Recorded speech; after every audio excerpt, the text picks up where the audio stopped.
Thanks, everybody, for tuning in. BGG here from DinarUpdates.com, bringing you the Dinar Updates live Q&A call for Wednesday, December 27th. I did say that we were going to do a call before the end of the year, and here we are. And there's a ton of news.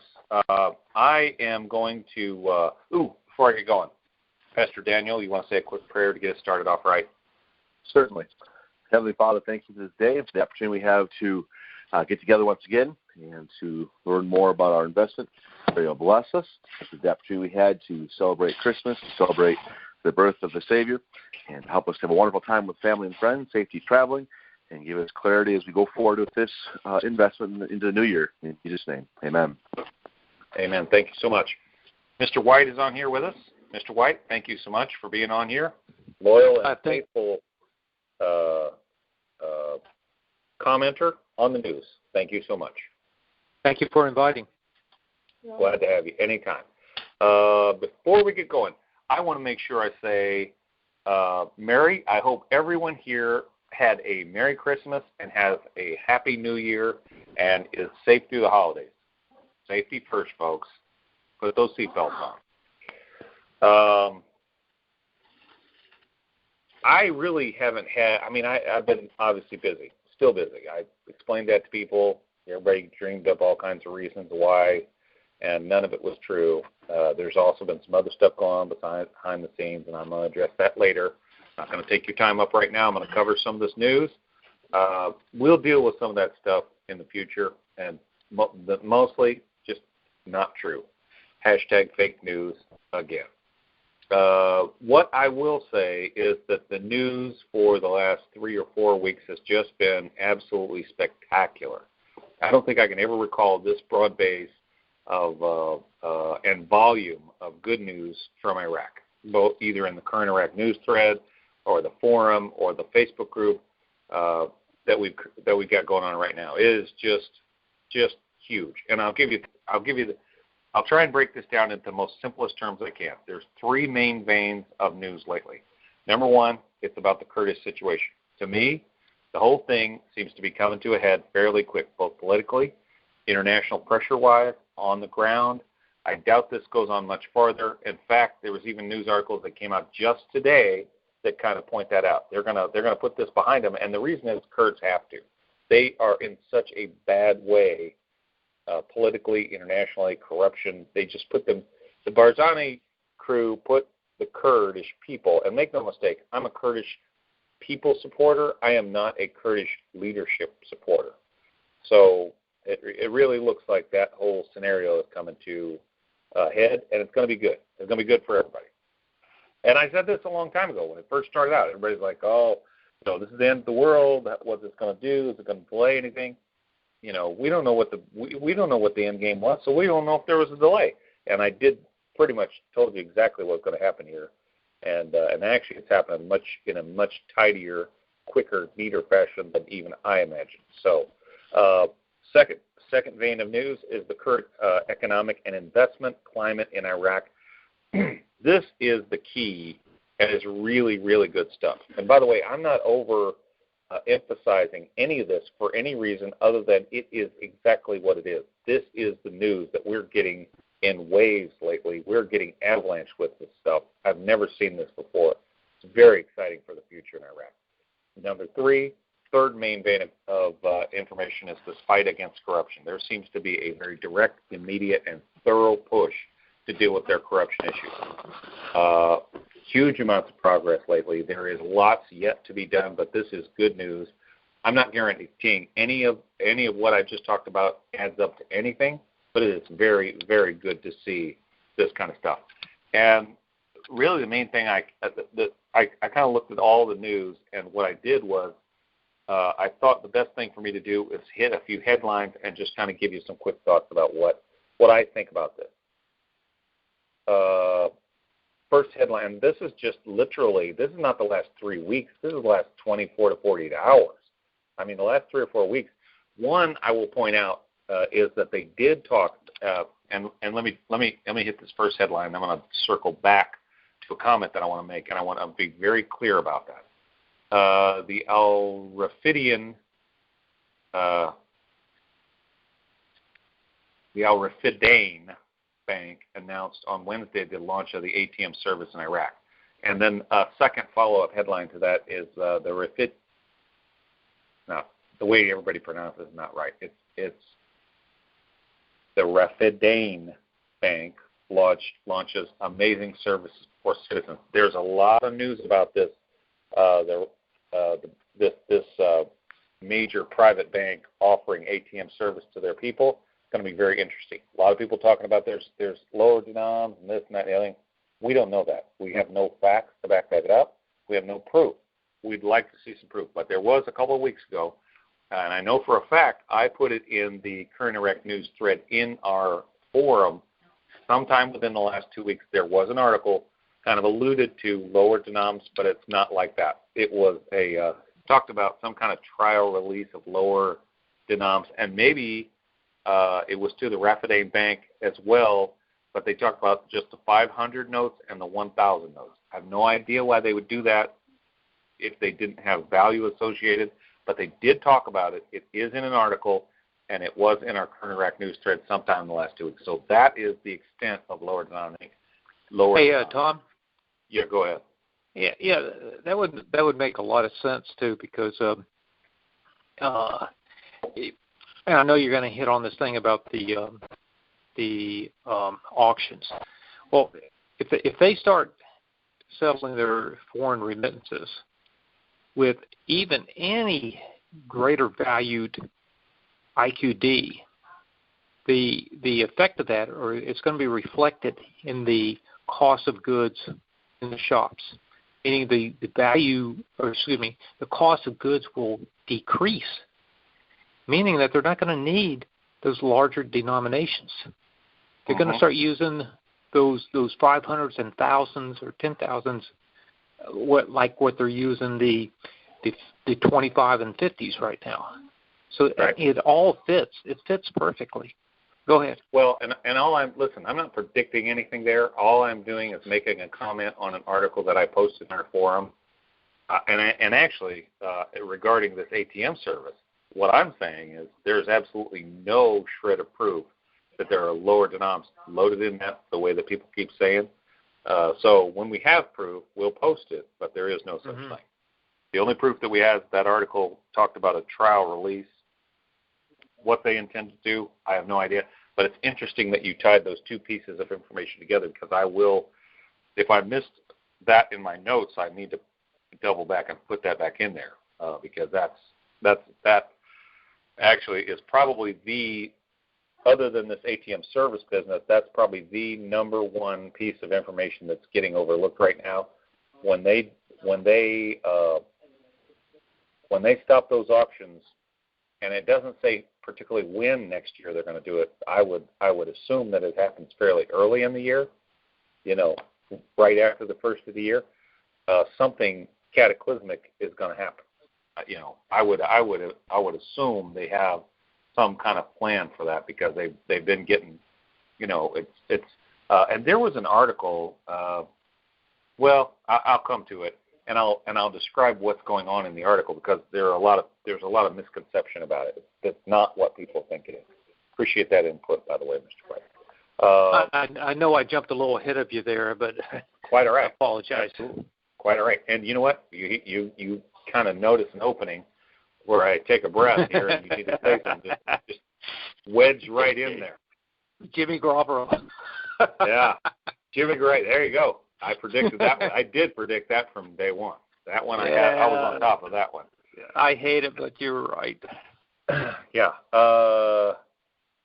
What he's saying is I had in fact, there were plenty of witnesses. I said that Jimmy Garoppolo for the 49ers was going to be he was going to be the second coming of Tom Brady, and wait a second. Is he 5-0 right now? And you just okay. Let's go to the next one. Next topic. What do you want to talk about? Okay. Kuwait and Iraq are discussing the establishment of a joint oil field management company. They apparently are getting along well enough, and I am not even going to comment on the Chapter 7 status right now. I just think it's a little too murky for me. But Kuwait and Iraq and their relationship was the sticking point. And apparently they're getting along well enough. They're talking about establishing a joint oil field management company to deal with that one oil field that they happen to, or multiple oil fields that they happen to share. So that is very good news. Kuwait said today that the private sector will participate in the reconstruction of Iraq. Kuwait also said in that same article that they've moved effectively to coordinate with the World Bank, which I have explained all along. The World Bank has to be involved in this whole process. UN, IMF, World Bank, UN has dealt with some sanction issues. And one thing I didn't get in my notes that I meant to, let me see if I can real quick. Just give me 2 seconds. I think I can dig this up, and I can have something, some shred of important information to pass on to you. Okay, here we go. I got it. Got it. Oh, this is from the Federal Register, and that will be in the United States. And all I'm going to make is this just a quick statement about this. I'm not going to read the whole thing, even parse what it means, but I will tell you that as of very recently, 28th.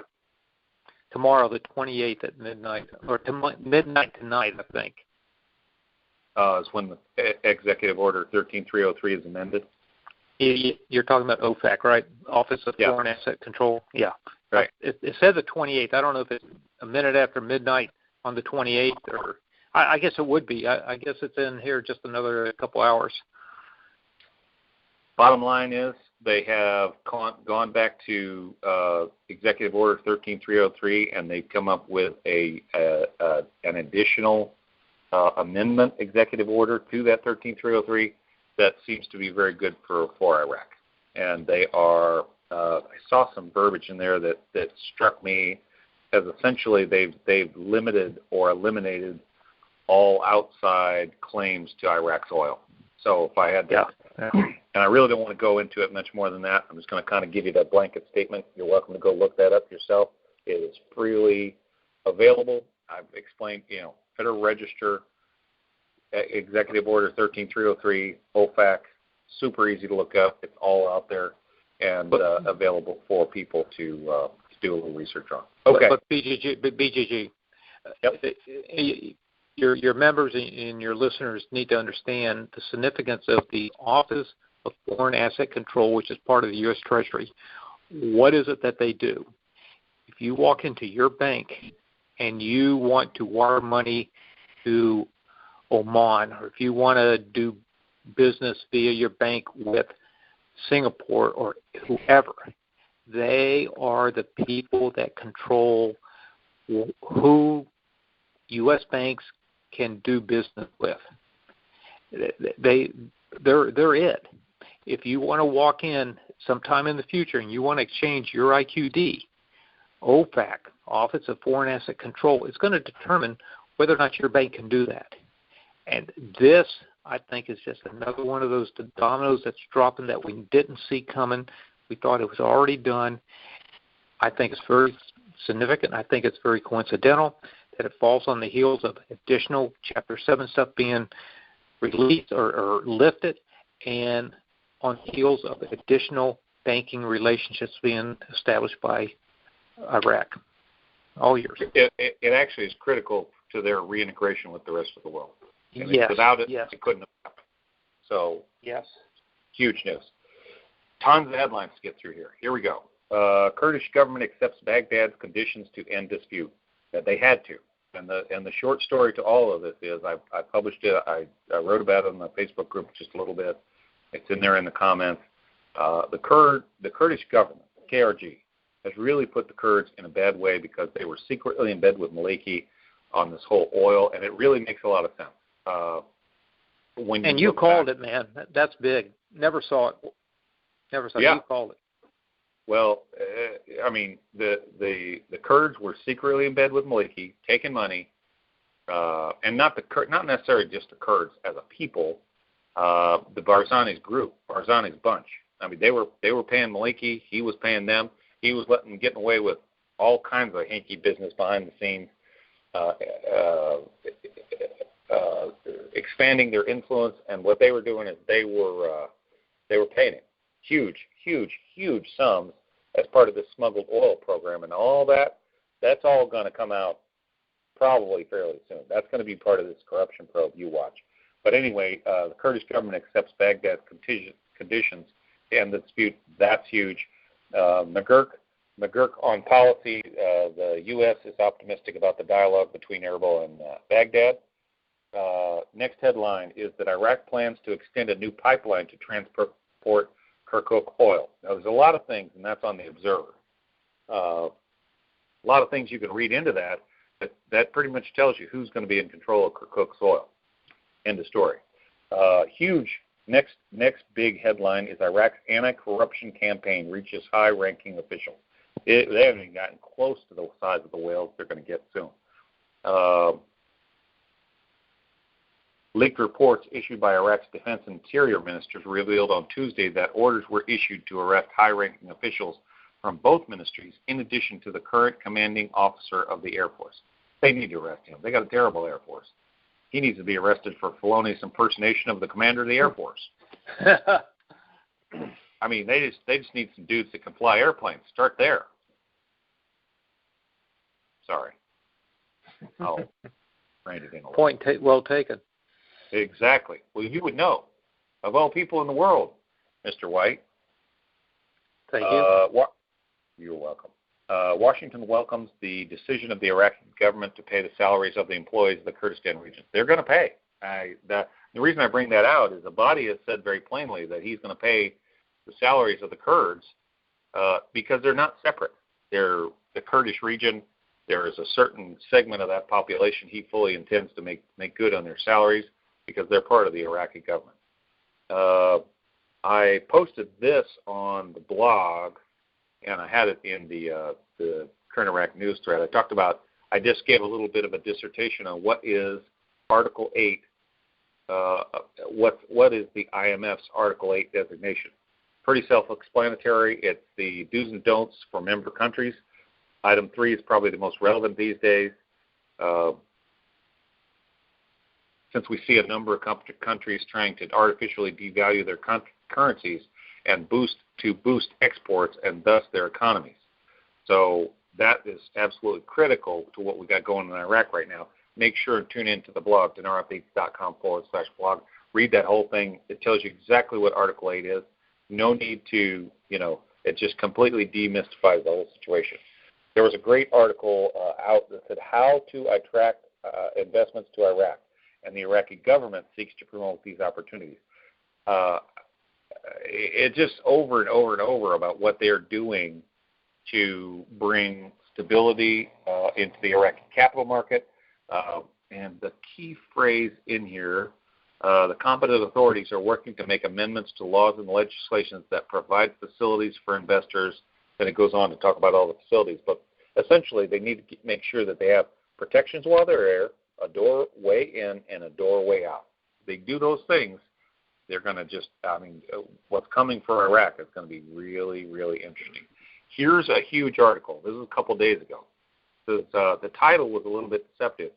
Iraq reveals its reserves of hard currency. And this was an interview by the governor, Ali al-Alaq, talking about their reserves initially. But then went on to talk about the float's difficult to apply in Iraq, considering the government is the monopoly to offer the dollar and the foreign currencies. But they're going to quit that. That apparently, in the very next article, I didn't even plan it this way. It just was in fact, not the second to next. But it was very interesting that he talked about floating exchange rates that fluctuate.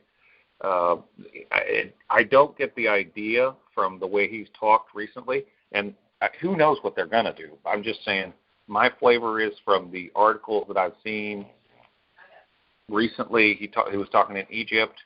He was talking in this article. He talked in several of them. He just doesn't seem to be a big fan of the float. That's just my take on it. There was the next article headline I had said ISIL says that al-Baghdadi is going to return to Iraq soon. And my comment is, nope, not going to happen. He's not dead, probably, but he is in a dog cage with a dog collar and wearing nothing else. And U.S. Special Operations have the leash. They are training him to speak right now. So yeah, whatever. And that article, by the way, it's very respectful to his position. They refer to ISIS as ISIL. Comes out of Iran. You know, they've got there's a reason for that disinformation, but I don't believe in any way, shape, or form that that's true. So I would just discount that hocus pocus entirely. Here was the other article that went along with the article about that Alok was talking about the flow and the monopoly of offering the dollar and foreign currencies. The title said, names companies and fake bills that outperform billions of dollars. Let me get right to this. They're not talking about currency counterfeiters. They are talking about fictitious profits, counterfeiters of invoices, money laundering, you know, kind of that buy and sell issue that they have had that's been ongoing. But the very last phrase, in fact, I'm sorry, that's not the last phrase. I only copied about a paragraph of that article. They're not talking about currency counterfeit here. They're talking about counterfeit documents allowing them to buy and sell currencies in the auctions. Said that the you're correct there, BGG. You're exactly correct. Yeah, according to the investment to an investment advisor who reveals in an interview for the Range that the government decided to close the auction next year and transfer all documents and forged files to the judiciary. They're cracking down. That is significant. That is huge. That's what I was going to get to. I believe the ATM article is probably the biggest piece of news in the last 48 hours. That is the biggest news we've had in a month. And nobody. And those banks that are setting up those ATMs are trying to get ahead of the change they see coming. They don't want to be behind it. They want to be in front of it. Right. And Rapidain is talking about, you know, miraculous service, and I'm like, what? That's a marketing campaign, folks. If you've never seen a marketing campaign, that's what it looks like in the Middle East. You know, they're attracting customers. So, anyway, those are the headlines I picked out for tonight. Anyone having a comment, anyone wanting to ask a question, hit *6 on your keypad. We will take our next good caller from the 863 area code. 863 area code, thanks for calling, and you are live. Happy New Year, BGG. How are you? I'm not clear on that article that says about the floating of the currency. I don't understand it. In one breath, Inor's saying something about they have to float. Is that what the article is stating? That's not what the article says. I thought he was saying that Iraq is not in a condition to float the currency. You know, people can have any opinion that they want. By the way, say hello to Peter for me. Yeah. People can have whatever opinion they want about whatever they believe to be developing, and I'll be glad if that's what happens. But if I take the last 3 or 4 articles that I have read that Alok had anything to do with recently, none of what he says. I mean, he just does not seem to be a fan of that program, which, who knows, maybe I'm wrong. Maybe they come out and they do that. That maybe that's exactly the way they go. I don't know. I'll be happy with a value change, but that article does not portend that kind of a change at all. Doesn't. That's not what he's saying in that article. And the last one, for sure, where he was given that interview right after that banking conference,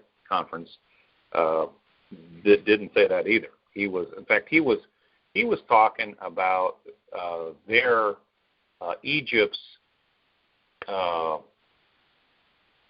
currency changes, and he basically, talked about all the things he didn't like about a float, and he said it was probably the right move for Egypt, but he said he did it too late, was essentially what he said. It didn't really have anything to do with Iraq, other than you kind of got an idea, kind of a peek into Alok's attitude on the whole matter. That's mainly what you could take away, and that's what I commented on. that article, this article, and a couple of others I've seen recently just didn't seem like that was, I didn't get that from that article. All I can say. Hey, BGG. Mm-hmm. Maybe I can just add a little bit something to this.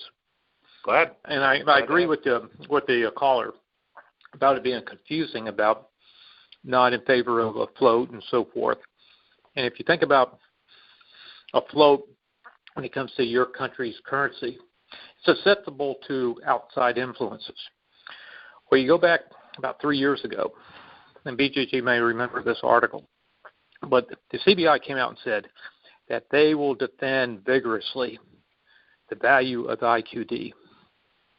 That makes me think they have in mind what the true value is of their currency, and they will do whatever is necessary to maintain that. Now, you compare that with a float where it goes up and it goes down, it goes up, and you could say all currencies do that, but not at great wild swings up and down as a float makes you think of.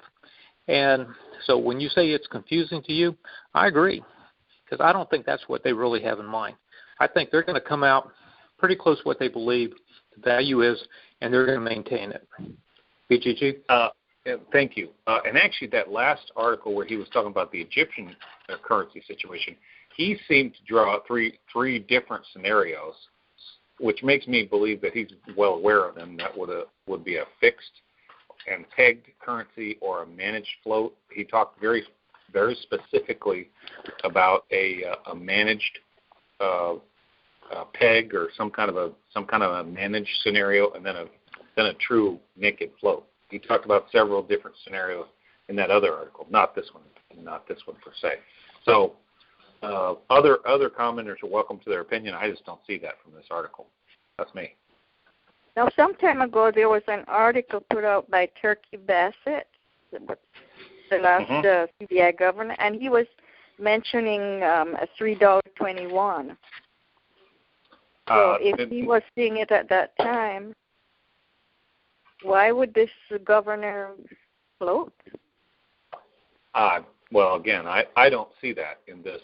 I don't see that in this governor's comments. I don't know that 3-something is in the cards. I mean, I comment on what I see publicly, but again, I'm going to be pretty happy with the value change. Period. Mm-hmm. And this $48 billion that they have in the reserve, is that money coming from the IMF and World Bank, or? No, I think that's what they have had all along. I think they were probably around $100 billion, and they're down to half of that.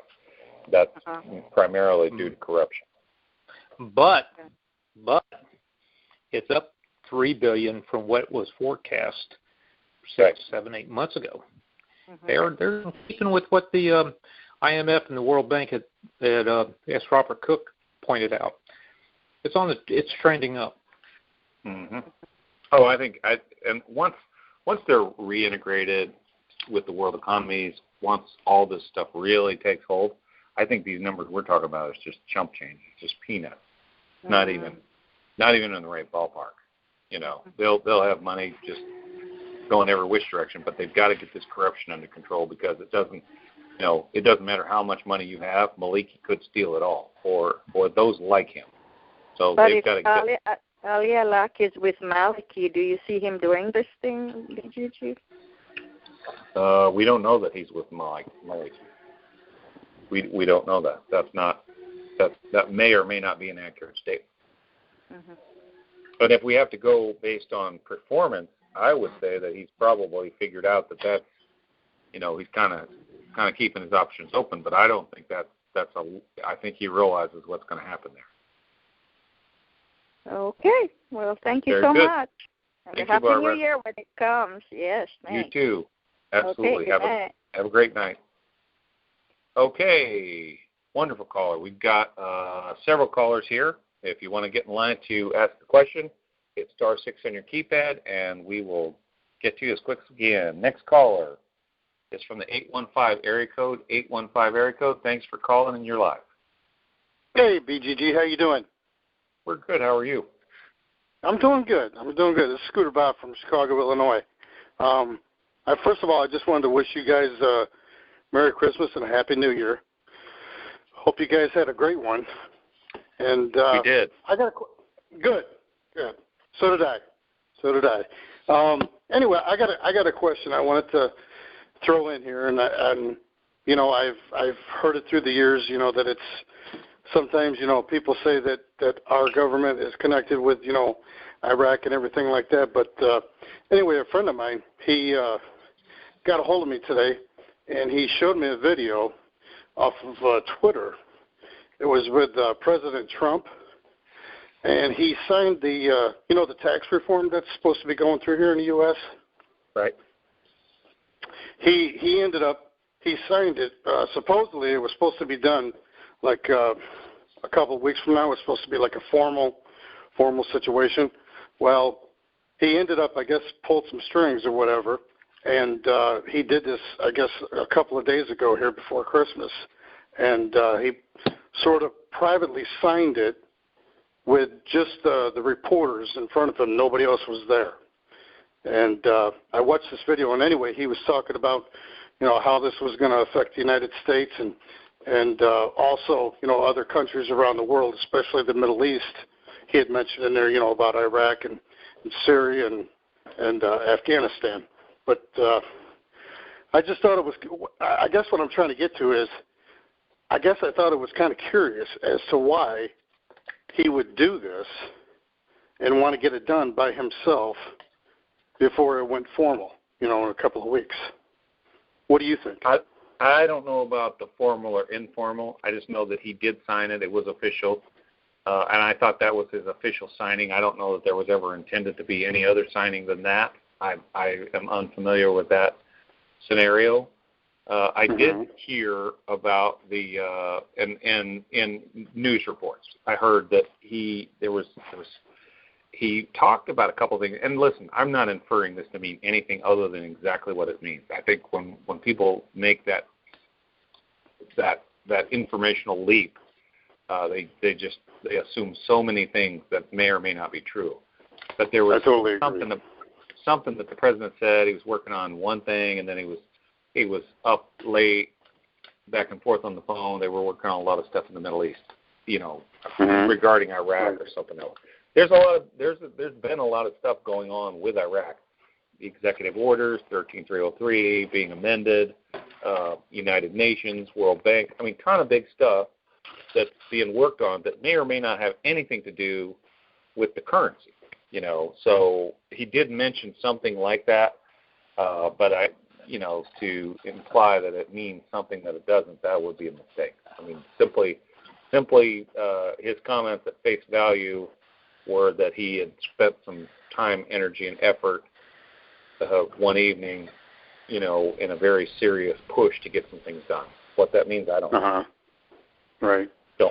Well, I know you've heard the rumors over the years, talking about like Trump and then, some of these other high people, that are supposedly invested into the Dinar and stuff. And that was one of the things that me and my friend, we had discussed. And plus, at the same time, we sort of mentioned, because it could possibly be in a reform, I really don't know, about lowering the capital gains, the capital gains tax.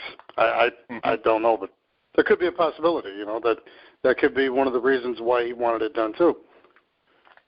But you never know. Don't know what they had planned, but right. But don't know what they had. Anyway, I just want to throw it in there and get your opinion on it, but I appreciate it. Very good. Thank you, sir. Have a great evening. Appreciate the call. Okay, next caller, 706 area code. 706 area code. Thanks for calling, and you're live. Hello, BGG. Dwight. How you doing, my brother? I'm good. How are you? I'm celebrating my birthday. Happy birthday, Dwight. How is that little booger, AJ? He is doing great. He's in there asleep right now. But anyway, we're talking about this float thing. Didn't Shabibi explain it as there were two degrees of float back in 2012? One was a free float where it can fluctuate up and down. and then there was what he called a managed float, where he could bring the dinar out at a certain value, and the value could only change once every 3 months by 2%. I don't know about the specifics, but as I talked about earlier in the call, Alok plainly talked about that in that last interview that he did, that last article, not even a week ago. He definitely talked about the 3 different scenarios: the fixed, the managed float of some kind, or managed fixed. I don't remember exactly what, but he definitely talked about a fixed, a managed, and a true float. So it's not, it's not out of character for him to talk about those several scenarios. So yeah, I know. I remember Shabibi said that there was a free float, and then there was a managed float where he could designate the value and put it on a managed float, and it could only change every 3 months, and it could only change 2%. Like if he come out at $1 in 3 months, he could make it $1.02, or he could drop it 2 cents to 98. Never know. I mean, I'm good with it. Me too. If they come out with it high enough. Yeah, that's right. Well, all right, my brother. Y'all have a good New Year. Tell that youngster AJ that I said hello, and tell him to keep doing good with his grades. He is doing great. Very good. Thanks, Dwight. All right, bye-bye. Okay. Next caller. We're gonna wrap up pretty soon here. Next caller, 215 area code 215. Hi. Thanks for calling. You are live. Hi. Yep. Hi, BGG. Hi, Mr. White. How are you? Great, thank you. And I know, Mr. White, you're an Eagles fan, so you must be happy. I just wanted to. Yeah, they looked pretty good anyway.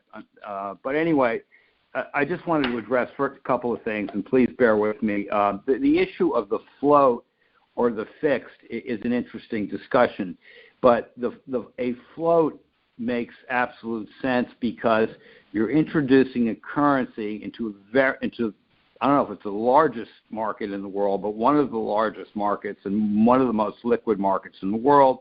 And, people are taking all sides of these positions. They're long, they're short. And Iraq coming with a float, there is an information gap, I still believe, between what is going on in Iraq and what the timelines are to executing on their fundamentals versus where the currency is trading. So I do think that a float would make the currency very vulnerable from a volatility standpoint. I do believe that there's been 12 years I've heard that the various monetary authorities have discussed the value of the dinar, but the fact of the matter is, under Maliki, under Abadi, he has been a supreme strategy guy, leader. He's anticipated everything beautifully, but the currency markets aren't going to discount some rosy future. I also think once you establish a currency value as a float, it's not like it's going to go from 50 cents to where its true value may be in 2 years at $3. If you look at the history of foreign currencies aren't stock markets. They don't generally move in those types of percentage gains. So I think that this float, temporary float, may be an opportunity for them to tell their story and at the same time establish what they believe is somewhere near or whatever, somewhere approaching the true value of the currency. But again, it's a question of what does the world think the true value is versus the Iraqi government, and there has to be throwing it into the lion's nest as a float. Is like George Soros will be all over it. Who knows? So I did want to say that I would not be surprised and I'm not a foreign currency expert, to see a decent fixed rate, maybe some kind of band, but at some point when the country's capabilities to grow its GNP towards $1 trillion start to become evident, the dinar can trade on its own. You bring up a lot of very, very, very good points. And as you were speaking, I'm just thinking about some of the previous articles that was put out 2 or 3 years ago by the CBI, the one that I mentioned earlier, that they would very strongly protect their position, which as you were saying, you put it out there, and the market is going to help get that currency to what its perceived value is. Well, if the CBI believes it's one place or the other, they're either going to dump more dinar or they're going to retract more dinar, thus protecting its position. And it's going to be probably more radical or more protected within the region, because the rest of the world's going to probably feed off of that as to what the people that are more knowledgeable as to what Iraq is all about, they're going to probably go with that. But if CBI has already said, look, don't mess with us. We have the means to protect what we've put out. So don't think you're going to make a run on it, and don't think you're going to dump it and kill us either. So I'm very optimistic. But you bring out some excellent positions, and I commend you on that. Well, very astute comments, by the way. Go ahead. No, I just had another comment. The other comment was, with oil, of course. Oil now, I guess Brent's traded above 67, or maybe that's a bad number. I'm not sure. But obviously the trend has been the oil's trend lately, and it looks like that's sustainable. Those revenues are significant to the financial condition, no matter what ratios you want to use as a country. So I think that's important. What bothers me is that there seems to be a blockage between the IMF is requiring from what's the word I'm looking for, from a spending standpoint versus what the Parliament is willing to give.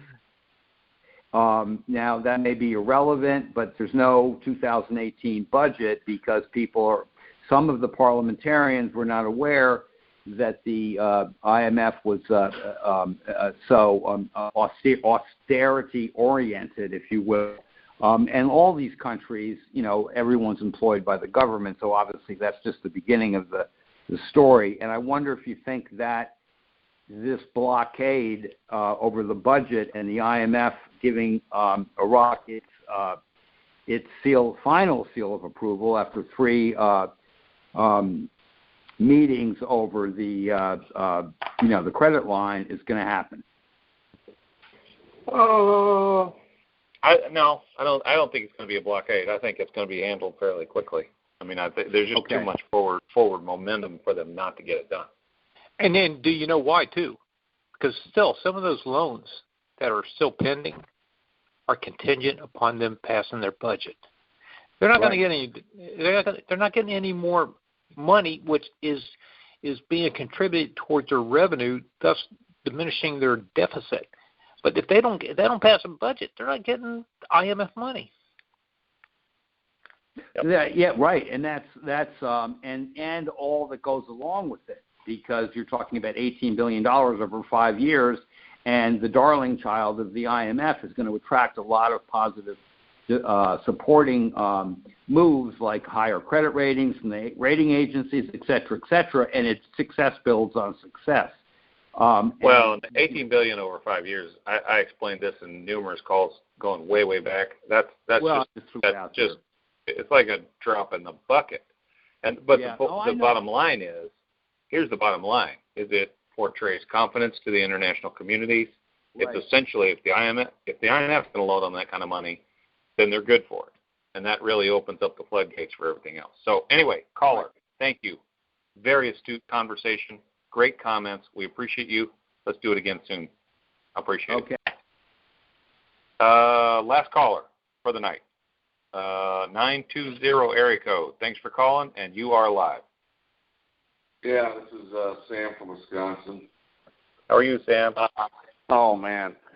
I guess pretty good. I guess like everybody else, waiting. And I didn't catch the first part of the call because I didn't see you guys around on Facebook until, like, I've been putting in 12-hour days, so don't have time for much else currently. Well, with that said, I was paying attention to some of the stuff that on YouTube, some of the interviews that Alak has been giving, and it's interesting the language that's being used, especially from Alak himself, is the fight on, and maybe you can throw a body in there too, I guess. The fight on corruption, and I heard a comment from somebody that said the best way to fight corruption is to revalue the currency, and so is this just another phrase to throw out there to extend the stealing and the whatever is going on, and however deep it is I guess, I don't know if we're ever going to figure it out. But I don't know. My concern is, is this another reason to delay things so that they can continue the corrupt ways that they're all accustomed to living? No, I think Abadi's serious about this thrust against corruption. Number one, and number two, I don't see the what you're talking about there. What anybody has talked about. Potentially the best way to revalue or the best way to fight corruption is to revalue. I have no idea what they're talking about there. I mean, I cannot draw that corollary. It's not there for me. I think the best way to fight corruption is to fight corruption. It's much simpler than that. Best way to drive a nail in the board is use a hammer. Don't go buy a dump truck. So, it's just some of the, And I don't foresee, any of that corruption-based information. Any of the articles, any of the stuff coming out. I don't see any of that as I see that as them responding to IMF, World Bank, and UN in a very serious way. I don't see that as any kind of delay tactic so that they can continue on their ways. I think what we're seeing is the beginning of the end for the very, very corrupt in Iraq. And I just kind of wish we'd take. I really wish we would take a chapter out of that playbook here in the U.S. and start throwing some of these corrupt officials. Well, yeah, right. Yeah, like that's going to happen. Oh my God! I mean, we have no stone to throw. I mean, we have some of the most treasonous, corrupt, filthy, nasty, bad people. I mean, and really, you know whose fault it is, Sam? It's your fault. And it's my fault because we haven't spoken over about it. Mm-hmm. Yeah, we do. We deserve. We are completely deserving of what we got right now. If we don't, I mean, it's going to take a very, very serious effort on all of our parts to reclaim our country. Because, man, I'm telling you, forget what Iraq. I mean, everybody's like, oh, Iraq's this, that, and the other thing. We got our own problems to worry about. We certainly do, absolutely. In a bad way. Yeah. Hey, BGG. Yeah. Let me speak to our gentleman from Wisconsin. I think that there is something within the last couple of days that speaks volumes as to what's coming down the road. I could hear, in your comments about is this another? Well, there's something that came out in the news within the last couple of days that has not been spoken about at all since 2003. In 2003, the provisional government set up the auction as we know it today for the purpose of giving the government of Iraq as well as its economy to import goods from the outside. And the way they did that was they had to pay for U.S. dollars to bring the stuff in. When a merchant paid U.S. dollars, say $500,000 to import rice or sugar, that guy went to the bank immediately and says, I just used $500,000 of my dollars. I want it returned to me. He then in turn gave the equivalent amount of IQD to the bank. The bank went to the auction window with the CBI. The CBI sold dollars, and the dollars were returned to the merchant. The CBI turned around with the IQD, sold IQD to the government of Iraq because they had U.S. dollars because they sold oil. And so it's just a circle. And in there, the corruption just kept getting bigger and bigger and bigger. But now, for the first time in 14 years, I've been in this a long time, as well as BGG. Never, ever have they spoken about ending the auctions. The auctions has been like an IV stuck in the arm of a patient, lying in bed since 2003. Now they're going to pull that IV out. How in the world can they do that unless that patient, Iraq, can bring this stuff in, do international commerce with something other than the auctions? And the auctions only do one thing: puts dollars back into the street, back into the merchants, back into the banks. Now they're going to stop it. I am excited about this. I've been sitting on this stuff for 2 or 3, 4 months, satisfied, because I know it's happening. And now this, BGG, you got comments? No, I think that's exactly where we finished the call, because it's the most fantastic comment I've heard so far on the subject. Well, thank you, sir. Happy New Year to you. I don't think there's anything else to say, Sam. I think he nailed it. Yeah. Well, like I said, I didn't get a chance to hear the beginning of the call. And we haven't spoken about this until now. You brought it up. It was perfect. The guy from Wisconsin. Is I'm going to record this. I mean, it's being recorded, but I will download it and post it just a few minutes on the blog and the Observer. So you're welcome to go there and listen to the whole thing. All right. I appreciate your call tonight. Thank you. Thanks, and let's do it again soon. Okay, folks, that is our live Q&A call for the night. Fantastic. Appreciate Mr. White for being here. Wonderful commentary. Thanks for everybody who tuned in. Stay tuned to Dinar Updates, the current Iraq news thread, the blog, the Observer, and the Facebook group, and we will continue to bring you more Dinar news, Dinar info, and Dinar commentary as we're able. Have a very merry holiday season. Happy New Year, and be safe out there, folks.